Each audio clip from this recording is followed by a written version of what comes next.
भर फागुन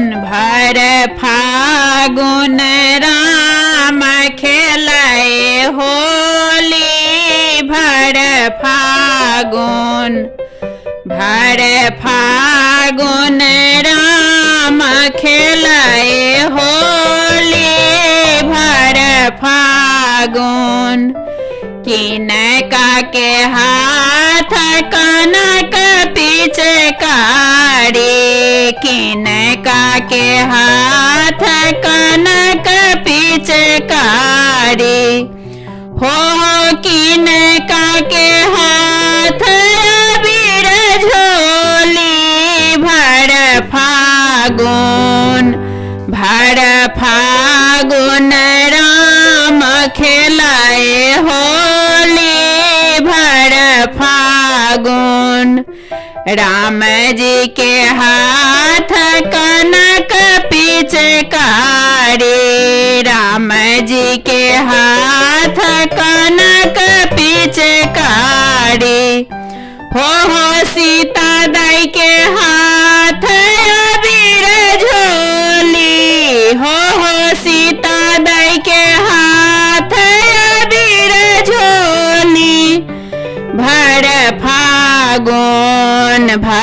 फागुन राम खेलाए होली। भर फागुन किनका के भोजन माखन मिसरी। किनका के भोजन माखन मिसरी।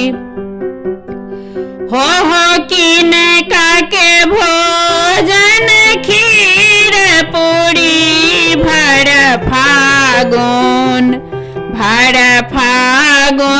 राम खेलाए होली। भर फागुन राम जी के भोजन माखन मिसरी। राम जी के भोजन माखन मिसरी। हो सीता दाई के भोजन खीर पूरी। भर फागुन राम खेलाए होली।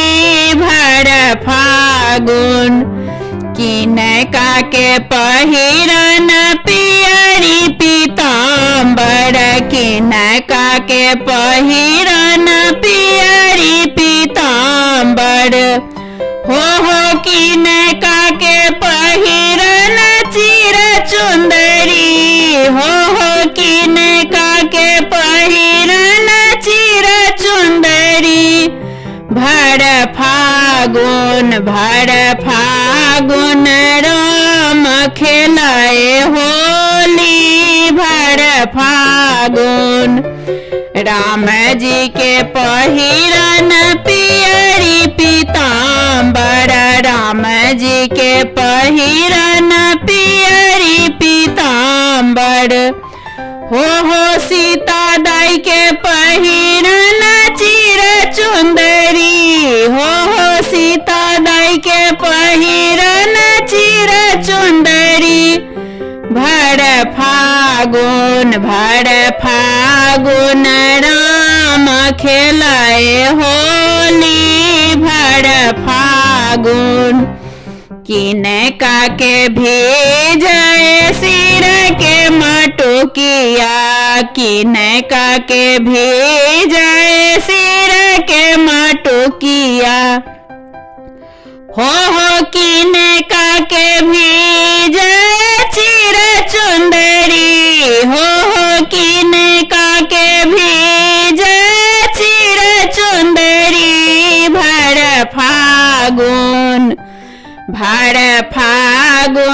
राम खेलाए होली। भर फागुन राम जी के भेजाए सिर के मटुकिया। राम जी के भेजाए सिर के मटुकिया। हो सीता दाई के भेजन चिर चिर चुंदरी हो सीता दाई के भेजन चिर चुंदरी। भर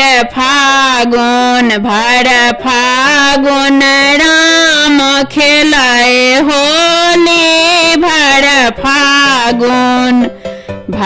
फागुन राम खेलाए होली। भर फागुन।